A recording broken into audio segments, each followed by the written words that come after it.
Good morning and welcome to the pre-proposal conference for RFP 3 FY21 for term contracts for architecture and engineering services for miscellaneous task work order contracts for Arlington Public Schools.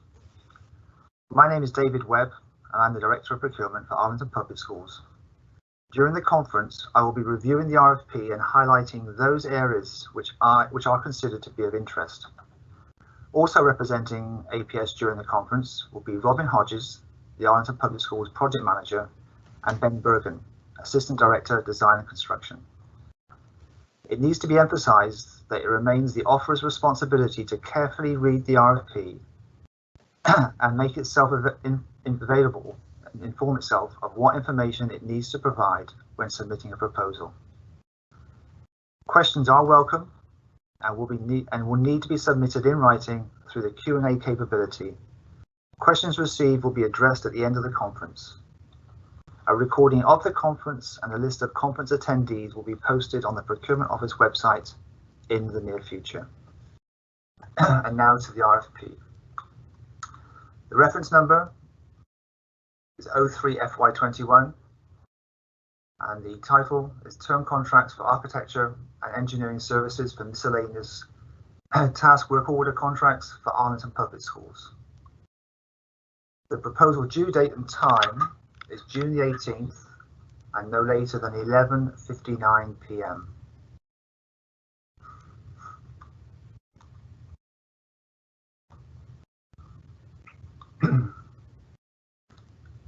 Sealed proposals shall not be submitted in response to the RFP at the Syfax Education Centre by mail, express mail, in person or by courier.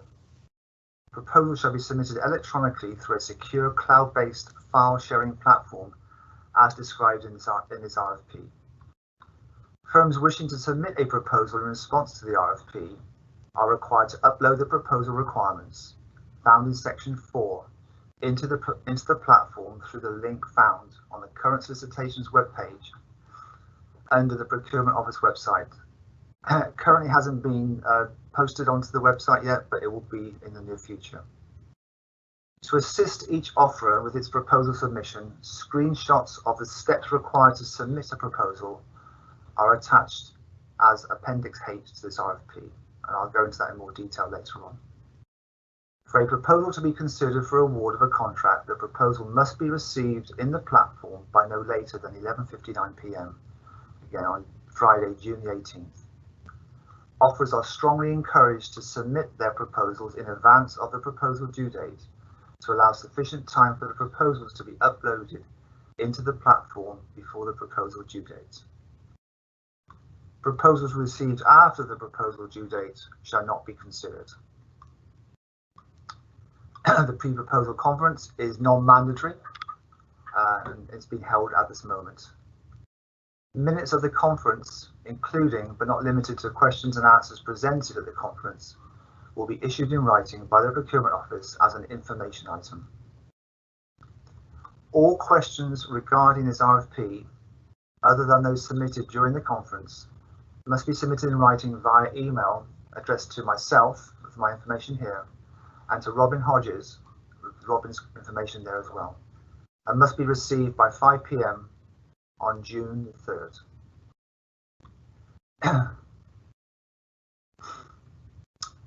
The addenda: any changes to the RFP will be made only by written addendum issued by my office and designated as addendum number. No other form of communication shall modify this RFP. Addenda will be posted on the Procurement Office webpage and also on EVA. Those people who are attending the conference today have provided their email information. We will not be emailing any correspondence to you directly. It will just be posted on EVA and on the Procurement Office webpage. Offerors shall ascertain prior to submitting a proposal that all addenda issued have been received and should acknowledge receipt and inclusion of all addenda by marking below here or by including a signed copy of the addenda with the proposal.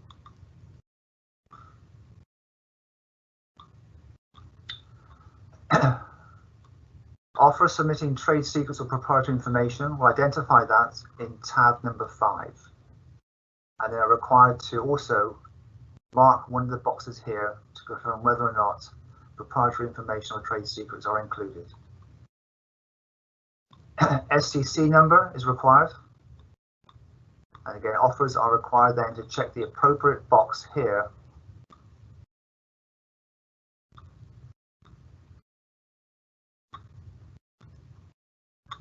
Offers are also required to confirm the debarment situation here, and also check the appropriate box for the type of business.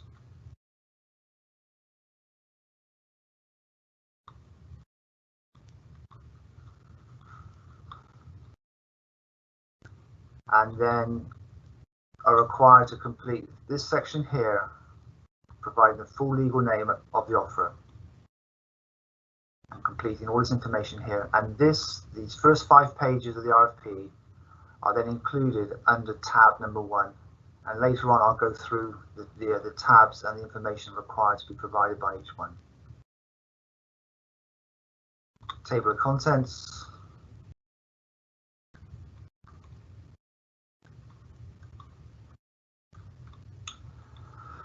Background, there's some background information here provided about Arlington Public Schools, general information about the RFP.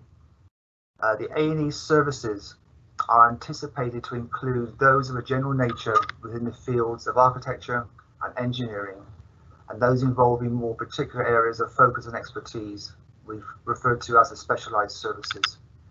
APS intends to award a minimum of 1 task work order contract for each specialized service, as defined below under Part 2 Scope of Work, in disciplines relevant to facilities planning, site and existing building investigations assessment and feasibility studies, program development, compliance and construction codes with the ADA, and also the CIP and minor capital major maintenance projects, MCNM. Depending on the number of offers to which contracts are awarded, there may not be enough task work order contracts in each specialized service awarded to award a task work order contract to all contractors in all specialized services included in the contractor's contract. I just want to go back that even though it's APS's intent to award a minimum of 1, that does of course depend upon the quality of the proposal submitted in response to the respective specialized services. An offeror may, but is not required to, include in its proposal 1 or more specialized service. APS may award a contract to an offerer which includes any and all specialized services in its proposal. Should an offerer be awarded a contract for multiple specialized services, the contract may cover all A&E services for that contractor rather than a separate contract for each specialized service. So just to kind of emphasize that offerers can submit a single proposal for more than 1 specialized service. So later on, there's a checkbox that you'll then tick to confirm which of the specialized services your proposal is being considered for. I would emphasize that you need to make sure that you provide sufficient information to allow all of the specialized services that you're applying, that you're submitting for, can be then evaluated against. If the contract is awarded and signed by the procurement agent prior to July 1st, 2021, and that is very unrealistic, services under the contract and the initial contract term shall not commence until July 1st, 2021. If the contract is awarded and signed by the procurement agent after July 1st, 2021, the initial contract term commences on the date the procurement agent signs the contract. Regardless of the commencement date of the initial contract term, the contract will expire on the earlier of 1, June 30th, 2022, or 2, when the cumulative total project fees reach the maximum authorized by the Virginia Public Procurement Act, whichever occurs first. Contracts may be renewed at the option of APS for 4 additional 1-year renewal contract terms, 1 year at a time. More than 1 task work order contract may, at APS's sole discretion, be awarded to the contractor during the initial contract term and any renewal contract terms. Although the potential exists for multiple task work order contracts being awarded to the contractor during the initial contract term and renewal contract terms, no minimum number of contract work order contracts or dollar values are guaranteed, and the maximum fees allowed by law for the aggregate of all individual task work orders, which includes all fees and reimbursable expenses and contingencies, shall not exceed the total set in section 4-102(2)A of the APS procurement resolution as amended. Specialized services for which APS anticipates awarding task work order contracts are listed in Appendix H. APS provides no guarantee of the amount of work to be assigned to the selected firms. APS reserves the right to issue separate solicitations for any task work orders when it is determined to be in the best interest of APS. APS Capital Needs. More information on APS's capital needs, investments needed to improve or enhance the infrastructure of APS schools over the next 10 years can be found in the School Board Adopted Capital Improvement Plan, CIP. The CIP includes major capital projects such as new schools and school additions, as well as major maintenance and minor construction projects. A link to the adopted FY 2021 CIP is provided below. Additionally, APS is currently developing its FY 2022 CIP. It's very likely that this contract will be utilised to complete one or more projects ultimately included in the School Board Adopted FY 2022 CIP.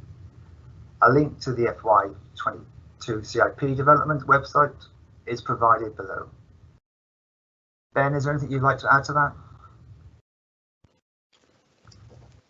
Thank you, David. So just to expand on that a little bit, so my Office of Design and Construction, is the primary user of these contracts, but we're not the exclusive user. So the capital project needs identified in our capital plan maybe some of these contracts may be used to support those activities, but it's not by any means an exhaustive list of what we have going on. So other groups within APS utilize these contracts, such as the maintenance services and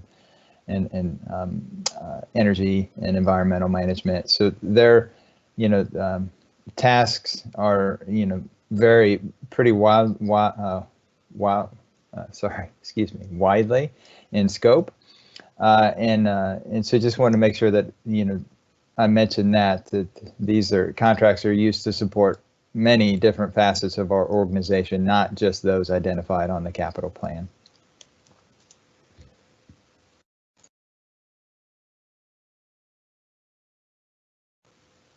And David, I think you're muted. And that rolls into the scope of work, and I'll pass that over to you again. All right, great. So we've, in the document here, we've described in narrative form kind of some of the activities we would expect to be asking offers to perform as part of this, as part of these contract. Won't go in exhaustive detail, but they range pretty widely to studies, to full out, documentation and construction investigation, construction administration. And we're sort of, for those familiar with the Virginia procurement or process, the dollar value for these types of contracts can change from year to year.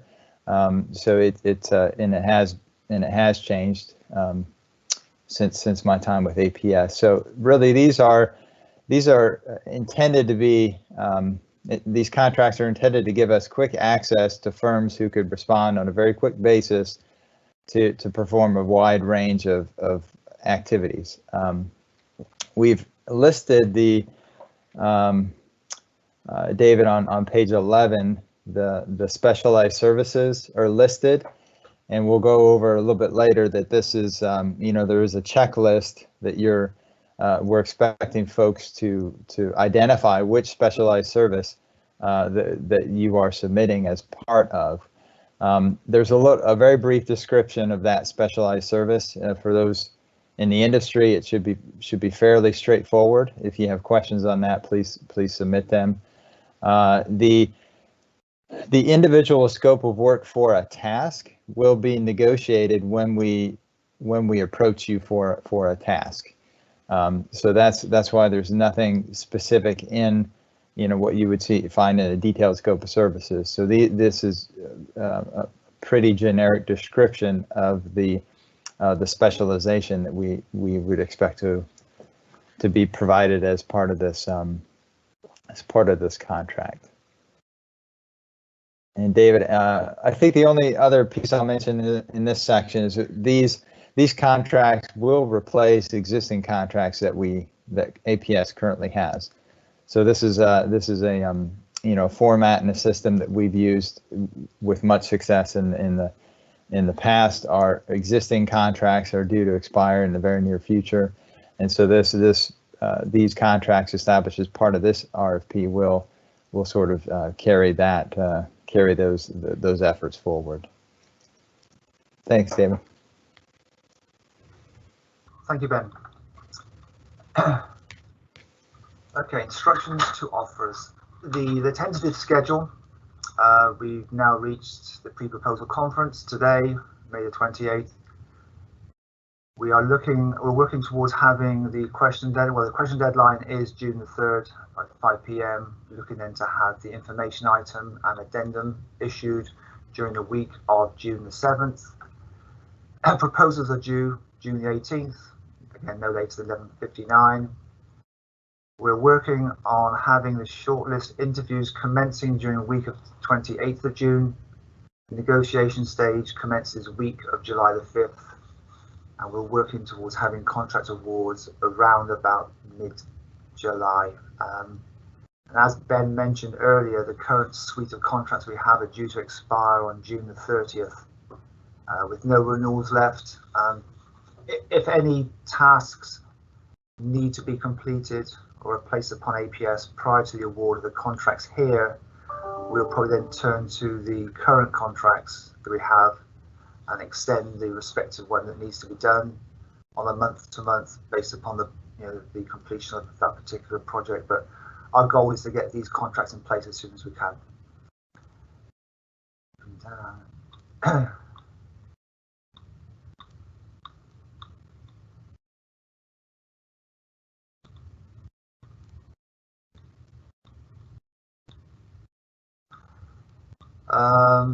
Just highlighted this. I saw that there was a question received prior to today's meeting. Any question received prior to today's meeting will be addressed in the information item and also the addendum. But as we're going through it, I thought I'd just highlight this, that an offeror can submit a proposal as being a subcontractor to multiple offerors. Sorry, an offeror who's submitting a proposal can have subcontractors who are on other proposals, but an offeror cannot have its own proposal and be a subcontractor on a separate proposal. If that happens, then both proposals, its own and the one that is a subcontractor on, will be rejected. I hope that's clear enough.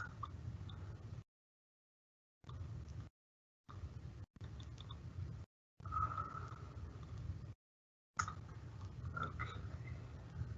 Proposal requirements.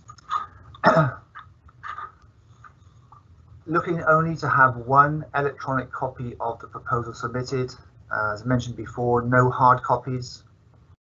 Proposals must be submitted electronically through the platform. Hard copy proposals were deemed to be non-responsive and will not be accepted. The platform can be accessed through the link found on the current solicitations webpage under the Procurement Office website, found under the due date column of the RFP. There will be a link to submit proposal. It currently is not there, but it will be provided in the very near future. There are mandatory provisions in the RFP, as indicated by the words shall and must, to identify the offeror's obligations. Failure to comply with these requirements or with any other requirements stated as mandatory, either in the RFP or in the instructions to offerors, shall result in rejection of the offeror's proposal as being non-responsive, except to the extent that the failure or omission either is not a mandatory statutory requirement or does not affect price, quantity, quality, or time.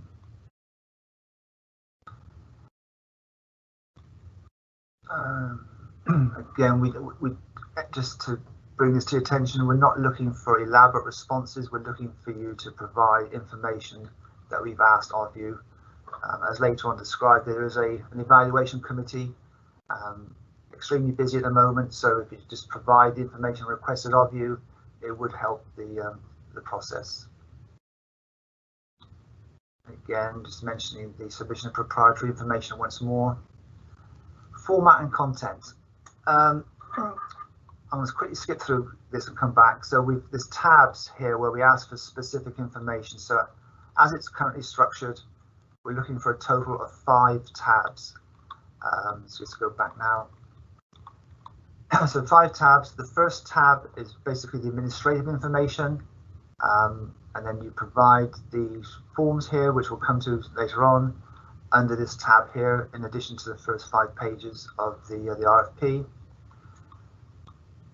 Tab number 2 is the checkbox at Appendix G that we will address, so you'll include that under tab number 2. Tab number 3 is the standard form, SF330. And Ben, if you wouldn't mind, perhaps you can just do a brief summary of this form. Yeah, David, thank you.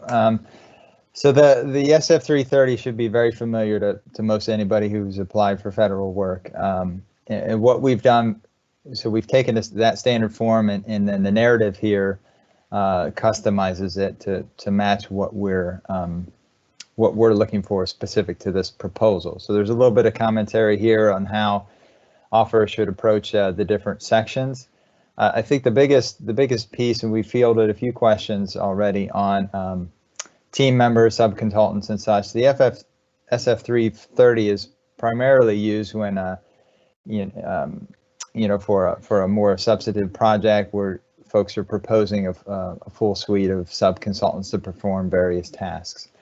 What we're doing here as part of this RFP is awarding essentially what would be viewed as prime contracts. So that's why in Section C, for instance, we're not asking folks to propose a project team, a subconsultant team, unless those subconsultants are required to specifically to achieve the specialized service. So as an example, if you are an architecture firm submitting for architecture and interior design, if your firm cannot do interior design and you wanted to propose a separate entity to accomplish that, so that you could fulfill those specialized services, then you could include that sub-consultant partner. We're not intending in architect, for instance, to be proposing various types of engineers who could be doing work under some other specialized service. So just wanted to make that distinction clear. If for instance during the task work orders associated with these contracts, if it arises that a sub-consultant is needed, we'll negotiate that when the time comes. So it's not unusual for tasks as they come up to require multiple types of specialized services. So then we could utilize one of our contracts and then supplement that firm with sub-consultants. So I hope that clarifies some of the questions and the intent here.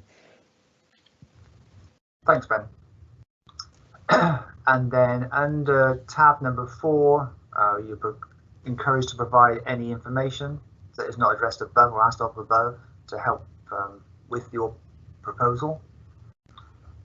Tab number 5, trade secrets or proprietary information. Even though it's not mentioned or stated in the RFP, it would be helpful for the evaluation committee when you submit your proposals, if you could upload separate documents for each of the tabs and mark them in the same way. So tab number 1, there'd be a document uploaded that would show tab number 1. Same thing applies to tab number 2, tab number 3, tab number 4, and tab number 5. So essentially there'll be 5 documents uploaded for the proposal. It's not a requirement, but it does help the committee evaluate, as opposed to having one document it has to keep kind of going through to find relevant information. So this will be addressed in the information item. So again, I just want to bring this to your attention. It would help the process. Thank you. The proposal evaluation process, method of contract award, and proposal evaluation criteria. The evaluation process involves 3 stages. The first stage is the initial evaluation of all responsive proposals submitted by responsible offerers. The second stage is the evaluation of those offerers selected for interviews. And then the third stage is negotiations with those offerers selected for negotiations for each of the specialized services. The evaluation criteria set forth below will be used for purposes of scoring proposals at the initial evaluation stage and at the shortlist interview stage. Scores from the initial evaluations will determine the offers to be selected for shortlist interviews if shortlist interviews are conducted. When shortlist interviews are conducted, offers interviewed will be rescored based on the shortlist interview evaluation criteria. If shortlist interviews are conducted, only scores resulting from the shortlist interview evaluation criteria will determine the ranking of proposals whereby APS will enter into negotiations as described below. Although there may be overlap between the initial evaluation criteria and the shortlist interview evaluation criteria, each stage of the evaluation process is intended to be a separate score, and only that score will be used to determine the consequence of that evaluation stage. The shortlist interview evaluations is, however, the result of impressions from the preceding stage. Offers shall not include in their proposal any exceptions to proposed contractual terms and conditions unless such terms and conditions are required by statute, regulation, or ordinance. Other exceptions to proposed contractual terms and conditions may be submitted only after APS notifies the offerers of the rankings for negotiation stage and shall be submitted within 5 business days after such notification. Permitted exceptions may be considered during the negotiation stage. So again, what we're saying is that submitting a proposal, there's no exceptions to be provided unless you consider them to be required by statute, regulation, or ordinance. And then the negotiations will commence. You'll be notified of the negotiation stage, and then you can submit any exceptions or negotiation points that will be then considered during the negotiation stage. The initial evaluation, the criteria here is set out. So again, we ask you to identify what is required, look at the weighting, and then submit the information that we're asking for. Shortlist interview stage. If shortlist interviews are conducted, offers selected will be asked to provide information that serves to clarify the offer's proposal. The shortlist interviews may include a presentation, a product service demonstration, and a question and answer session. Offers selected for shortlist interviews will be evaluated in accordance with the evaluation criteria set below. At the shortlist interview stage, APS shall engage in individual discussions and interviews with 2 or more offerers deemed fully qualified, responsible, and suitable on the basis of initial responses and with professional competence to provide each of the specialized services. The APS shall select in the order of preference for each specialized service 2 or more offerers. Here's a shortlist interview evaluation criteria.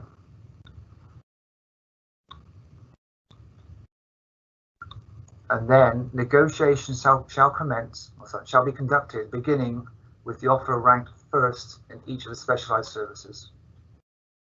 If a contract satisfactory and advantageous to APS can be negotiated at hourly rates considered fair and reasonable, and pursuant to contract terms and conditions acceptable to APS, the award shall be made to that offerer. Otherwise, negotiations with the offerer ranked first shall be formally terminated, and then negotiations conducted with the offerer ranked second, and so on until such a contract or contracts that each specialised service can be negotiated at fair and reasonable prices. APS may award contracts to more than one offerer for any specialised service.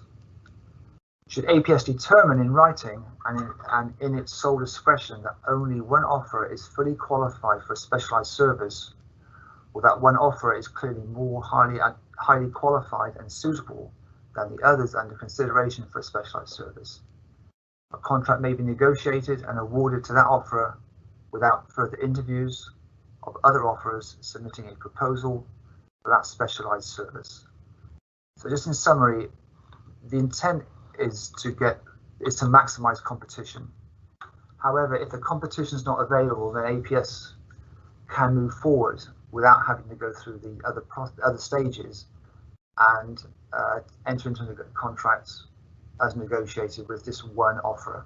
But again, the intent is to have negotiations and where required, more than one contractor in place.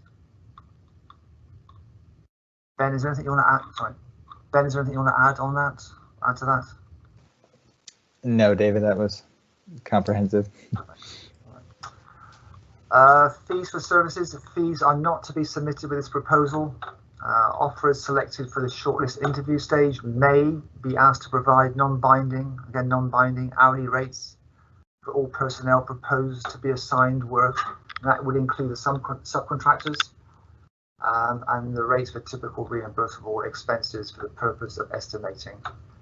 Offerers selected for the negotiation stage will be asked to provide hourly rates for all personnel proposed to be assigned to the work, including again subcontractors, and rates for typical reimbursable expenses. The hourly rates as established in any contract awarded shall not be subject to adjustment during the initial contract term. Should the contract be extended for any renewal contract terms, any changes in the hourly rate shall be subject to negotiation between APS and the contractor. Contract terms and conditions, I don't intend to go through these. Offers are required to make themselves familiar with these, and again, information on the negotiations is the point where you can bring this to our attention if you want to have any changes considered. I'm just going to go through this.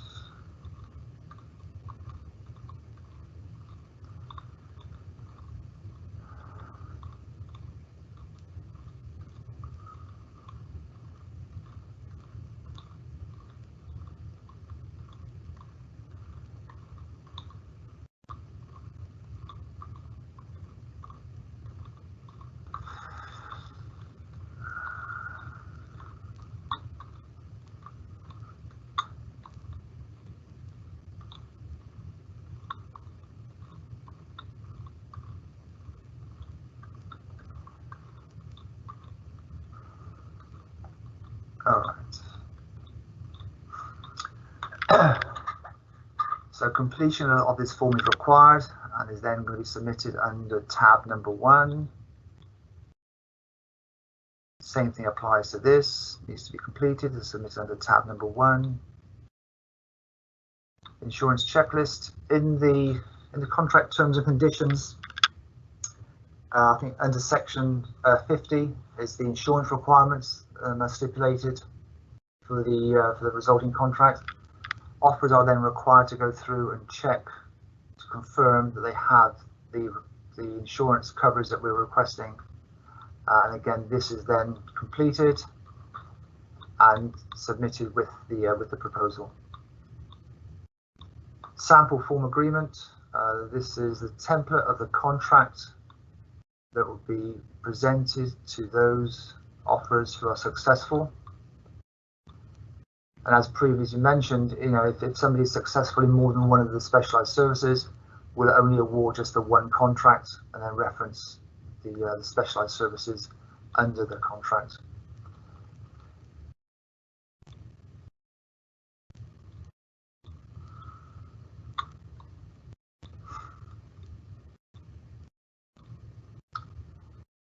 The fee schedule, again, staff classification provided in the chart below as only an example.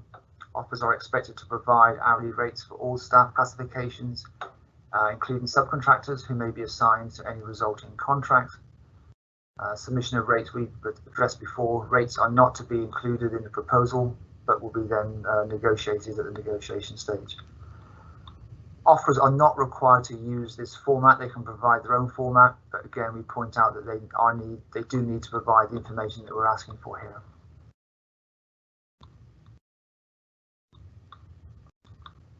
Non-disclosure and data security agreement form needs to be completed and provided under tab number 1.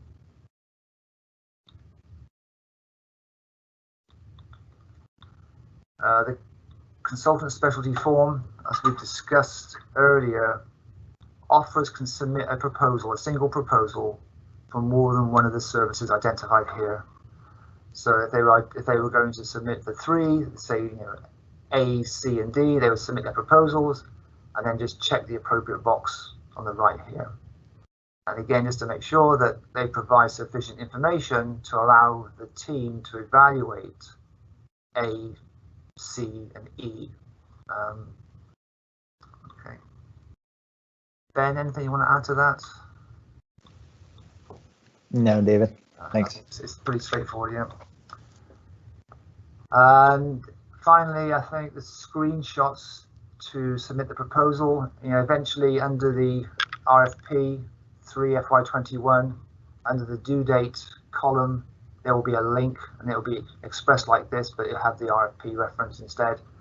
And then offers will go into that and then upload the documents, hopefully separately for each tab, and then before, is it 11:59 p.m. on Friday, June the 18th. It is pretty self-explanatory, this, and I've done it myself a few times. It's quite easy to follow the instructions, I believe anyway. But if there's any questions, after I'll post the link prior to the close down of questions. So if anybody has any questions, then please feel free to reach out to me. I think we're there at the end. Okay. So Ben, do we have any questions? Yes, David, we've got a few. So before we dive into questions, David, just as a reminder, the folks who have submitted questions in writing, do they need to submit them again, or are they captured in the chat? I think what we'll do, we will address any questions that we've received separately. So if that same question is addressed again, then hopefully we can answer it now. And then if we have answered it, we can then just, we're going to answer the questions now, and then those answers, the Q&A will then be included in information item number 1 anyway. So we're not going to repeat the question again, we'll just answer it at once. That makes sense. Or not. So, all right, so a question received before, there's a received again. We're going to answer the question now and include that in the information item number 1. So either way, that question will be answered, but we won't answer it twice. All right, very good. So would you like me just to read these questions and determine if we can answer them now, or if we'll have to defer to the information item? Right, yeah, if we're not able to answer the question now, we'll have to take it away and then address that question in an information item later. Okay. Right. So the first question is related to MS4 permit support. Will that be a part of this contract? So yes, that's our intention, and that would be occurring under specialized service item number K, or letter K, environmental engineering and testing inspection. Do you need me to go back to that particular part? No, I don't believe so, David. There's a question here, David, hoping to confirm the time by which the proposal is due. 11:59 and not 11:59 p.m. and not a.m.? That is correct. The software we use cuts off at midnight. So if we put in their AM, the software does not cut off any responses being received after that time, but it does at the end of that day. So the PM is correct. Okay. There is a question on insurance limits related to professional liability, E&O, and cyber. We can't answer that one at this point. We'll have to defer that and respond to the information item. Just acknowledging we've received that question. All right. Question, is a list of current specialized service contract holders for all specialties available? Yes, indeed it is. On our website, APS's website, we have a list of everybody who's a current contract and what specialized service they're contracted for. As a reference, that that contract number is 58 FY16. So you can find that information on the APS website. All right, we have a question. Says, does the 10 project maximum described in tab 3, section F, apply to each specialized service being applied for? Or is it the maximum number of projects an applicant can show no matter how many specialized services that are being sought?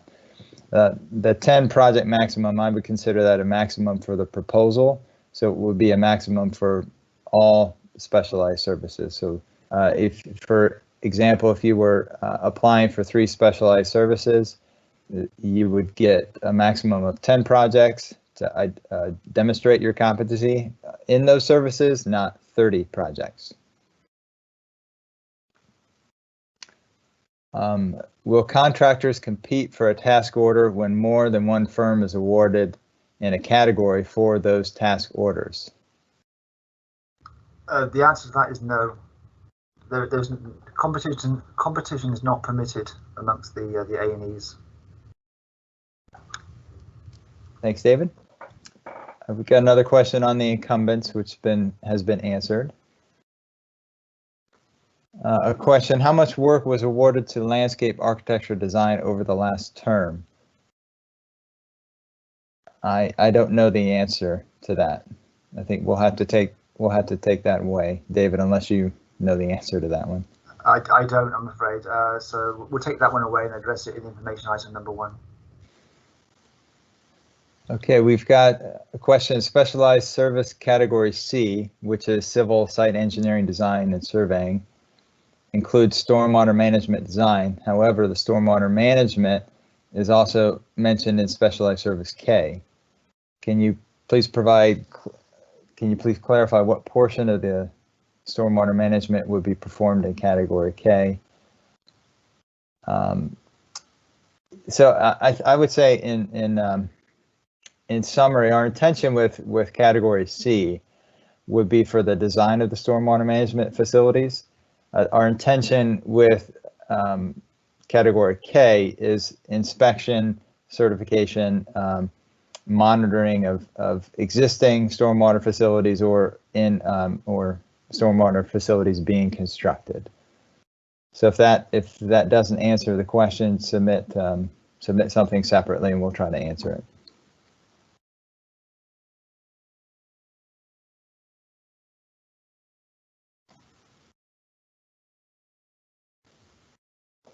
Okay.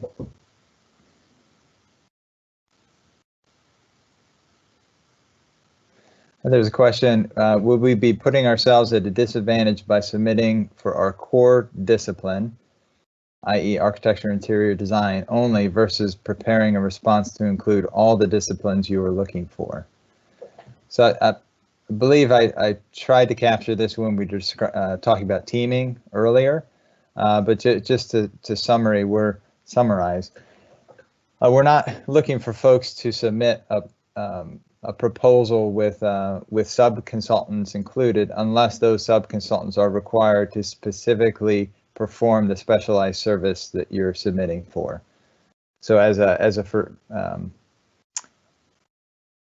for instance, if you're an architecture firm and you only do architecture, do not check the box saying that you're submitting for a mechanical task simply by having a mechanical sub-consultant.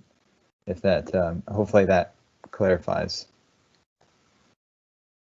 Will you provide a list of attendees and contact info so that MBE subs can contact them for teaming opportunities?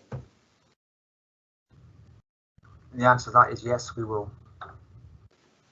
That'll be posted on the website early next week.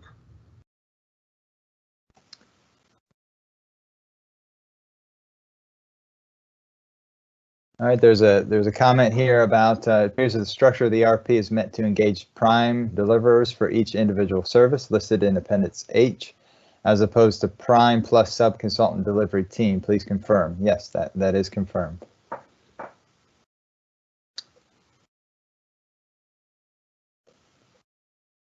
Okay, we have a question about wetland investigation being mentioned in two different categories. Thank you for identifying that. We'll have to look into that to figure out if a revision is needed. So acknowledging that question.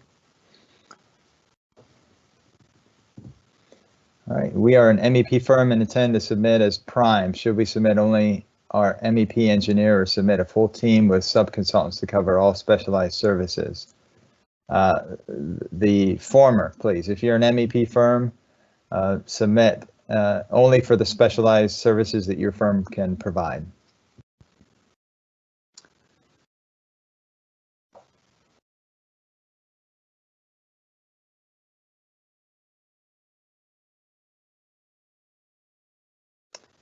Okay, we've got a question around if we submit under specialized service category D, which is landscape architecture, to design sports fields, do we need to include electrical design on our team for sports lighting, or can we assume to use another specialty service consultant who submitted under category F, which is electrical, that also includes sports lighting? Wow, that's a brain twister. I'm gonna think about that one for a moment. So I'll acknowledge that question and we'll respond to that in the information item.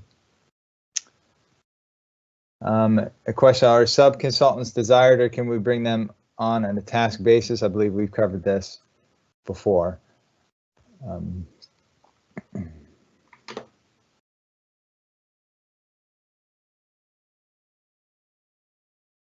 Okay, similar question around teaming that I think we've addressed.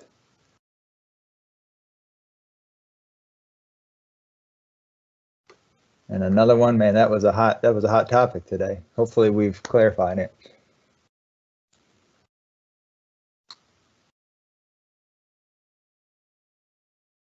Okay, can a firm submit two separate submissions as a prime for two different service categories? For example, a firm submits a separate prime proposal for architecture and a separate prime proposal for structural engineering.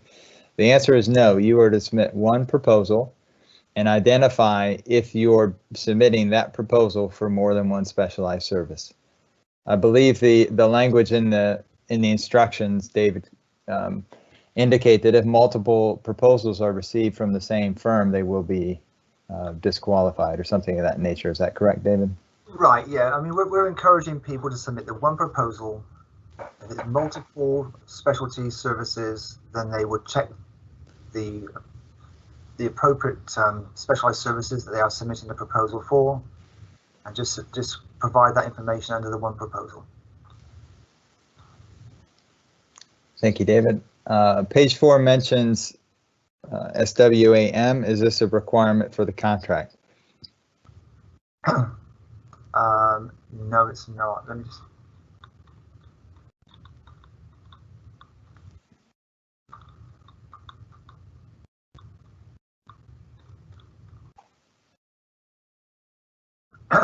No, it's not. It's just really for information purposes.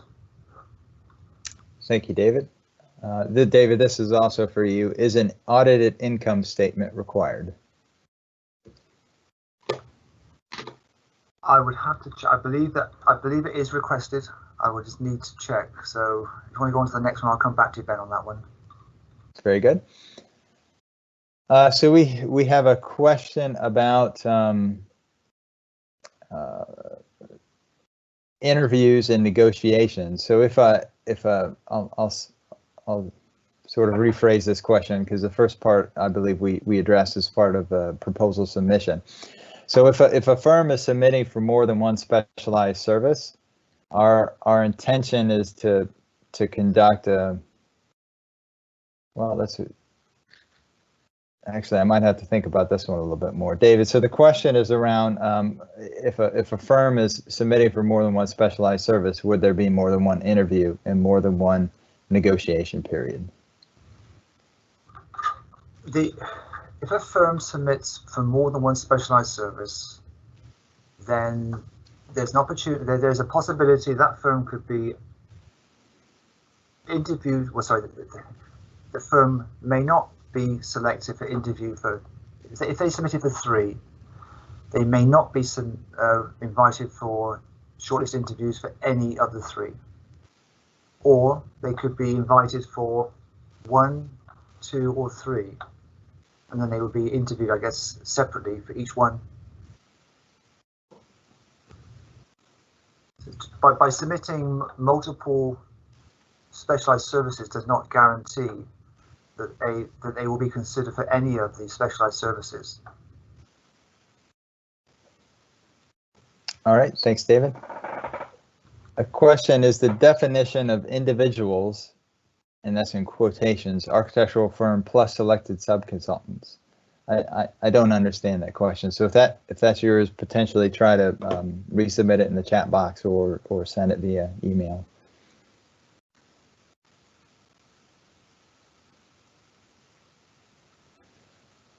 So there's a question, how do we get our name added to the list of attendees? So David, I believe that's auto-populated when folks sign into the meeting, is that correct?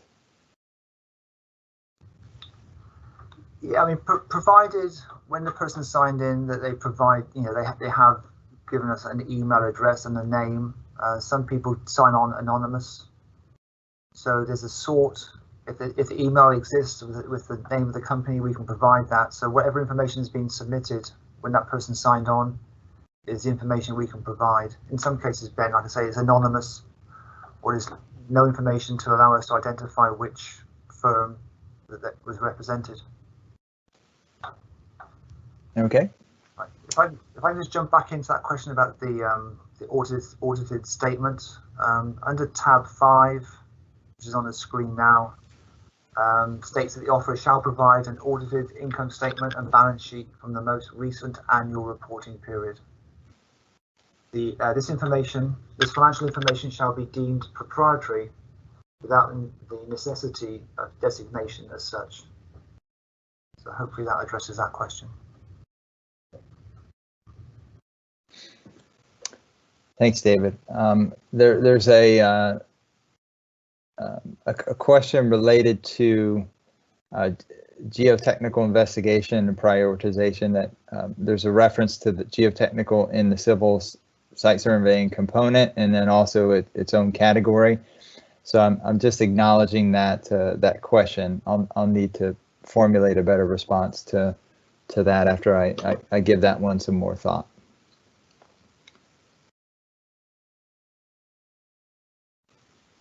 Okay, so David, we covered the one type of participation. So is there a DBE, WBE, MBE participation goal for the solicitation, or is that for informational purposes also? It's just for information purposes.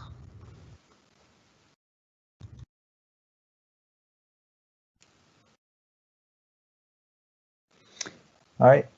If a firm submits item categories A and B, so this is architectural and interior design is category A, category B is architectural interior design small scale projects.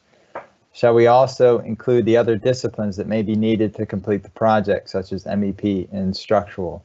The answer is no. If a task work order becomes available during the term of the contract, we will come to the architecture firm If sub-consultants are needed to perform the scope of that work, we'll negotiate that as part of the scope development and fee negotiation process for the individual task. This also comes up with cost estimating. For instance, we could ask a mechanical firm for a study, and they could be asked to provide a cost estimate. And that's another example that at that time we would negotiate the if that cost estimate needed to be performed out of house, we could negotiate that as part of the task work order scope.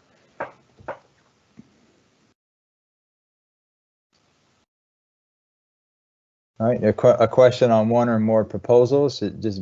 I'll hammer it home again. We only want one proposal. If you're submitting for more than one service, just fill out the Appendix G, which is the form, and put an X by each category you're submitting for.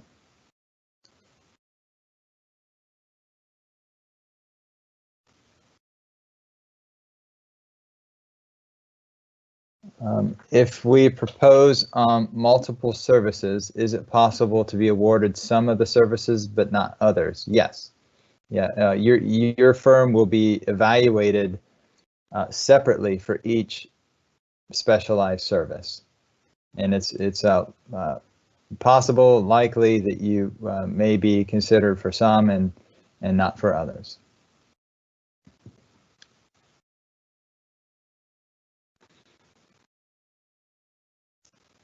David, this is for you. Should we provide our contact info now or follow up via email?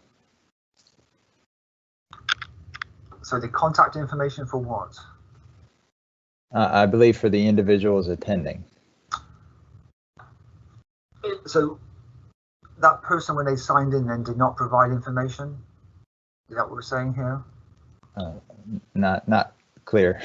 All right, David. Send me your email information, and I'll make sure it's included on the list of those who attended. My email contact information is included in the RFP. All right, thanks, David. Can we submit for multiple specialty services in one proposal? Yes, absolutely. That's what you must do. Do not submit separate proposals.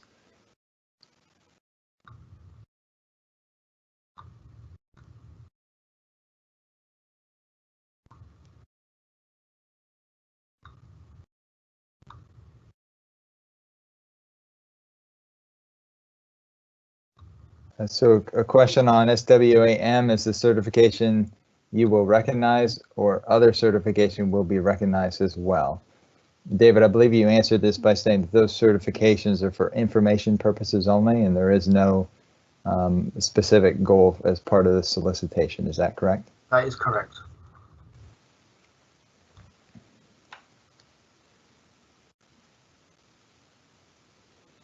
Here is a comment about professional liability insurance and naming the owners and additional insured.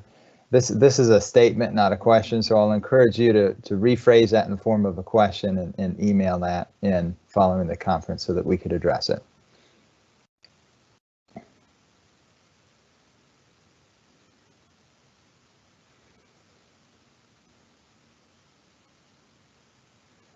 All right, for Section D, if we cover one specialty, then the org chart would just include our own team. Is that correct? So I believe you're referring to Section D on the SF 330. Let me find that section. Give me a moment.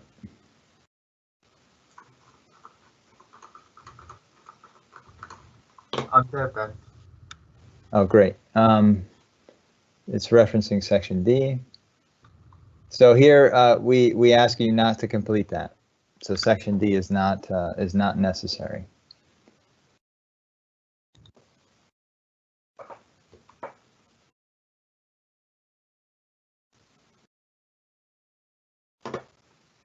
All right. So a question, why doesn't APS have an MBE requirement?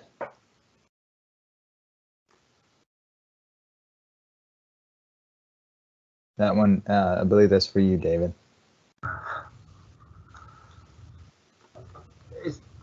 It's currently something that we are not required to do, but maybe in the future it's something we can consider. But at this particular moment, there is no requirement upon APS to do so.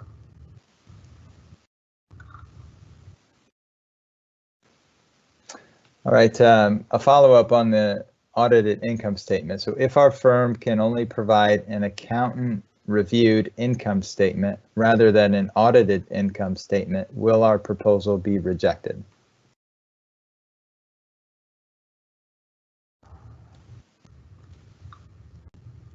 I'd have to take that question away and think about it. All right, thank you, David. If you propose for civil engineering, but you don't have survey in-house, should you include a survey firm as a sub? Yes, in that case, I would answer yes. Include that consultant as a subcontractor because they are required to perform the services of that specific specialized service.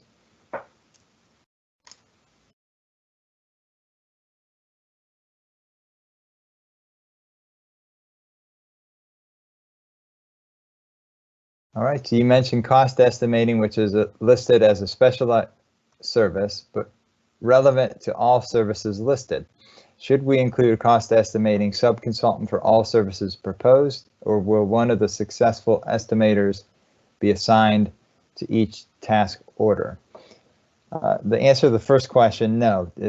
Do not submit a subcontractor for cost estimating services.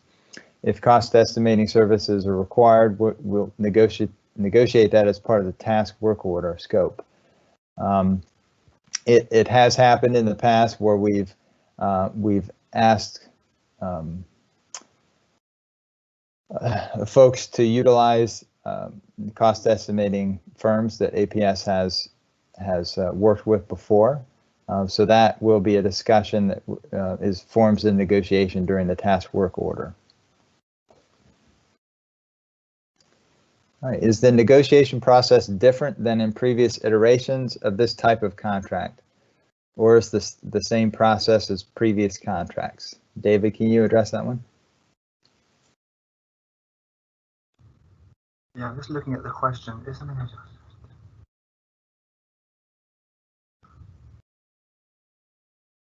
I mean, I think my answer to that would be we follow the Code of Virginia on the process that we have to follow. So if the process was the same as in the previous, then it would be the same. I mean, possibly, Ben, it's changed. I don't know, based upon. I think that this version is the same as the previous one. So, to answer the question, we follow the directions of the Code of Virginia, and the negotiation process is as taken from the Code of Virginia. Thanks, David. So again, focus upon what is required under this particular RFP as opposed to what's required under previous RFPs. Thank you, David. This one will be for you. Is there a page limit to the proposals?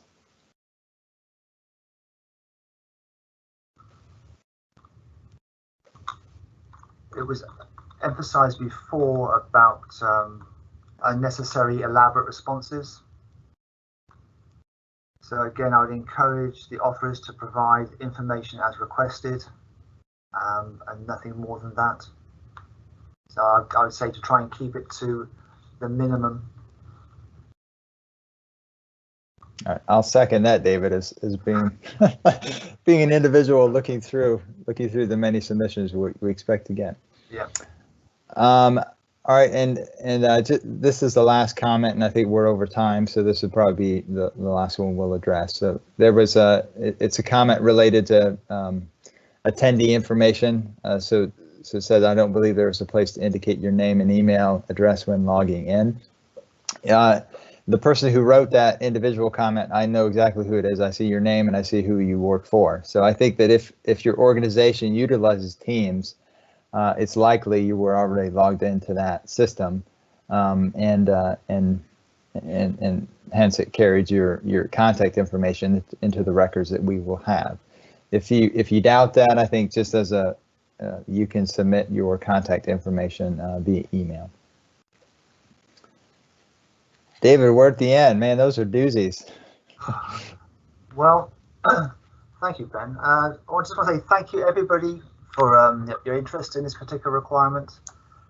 I would encourage you to make sure that you understand what's required of the offerers in the RFP and provide the information. The contract award date, I think we accept, isn't going to be July the 1st, but we're going to try and get to as close as possible. So really, thank you very much, everybody, for participating. We will try and post the information concerning attendees and also the recording on our website as soon as possible. And then also we create the link to submit the proposals as well. So thank you very much. Anything else from you, Ben? Just a comment to please be patient with us. This is a massive undertaking on our side. With a lot of, we expect to receive a lot of proposals, and then it will take us a bit to get through them, evaluate them, and contact folks. So I'd appreciate your patience with us as we go through this process. And just to echo David's gratitude with being interested and work with APS, and wish you the best in submitting your proposals. Thank you very much.